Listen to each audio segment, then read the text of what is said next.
India is our neighbor country. We are neighbors. And let's be very blunt. Even if we are not neighbors by choice, but we are there forever.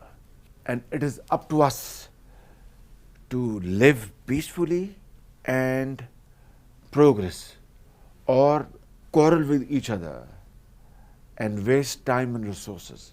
That's up to us. So, my message to the Indian leadership and Prime Minister Modi is that let's sit down on the table and have serious and sincere talks to resolve our burning issues like Kashmir, where flagrant violation of human rights are taking place day in and day out. That's a very important message today. Absolutely. And two, they usurped whatever semblance of autonomy was given to the Kashmiris in their constitution, Article 370.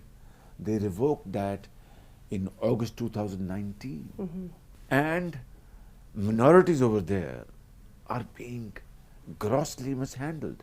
I'm not going to go into details. Suffice it to say that this must stop, so that a message can go around the globe that India is ready to have talks, and we are more than ready. So you are ready for peace? Absolutely. Okay.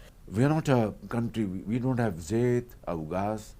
We have very strong human resource, labor, engineers, etc. That's our asset. We want to convert that into our tools to provide prosperity. And for that we need to use our resources to alleviate poverty, unemployment, provide medicine, high quality education, etc.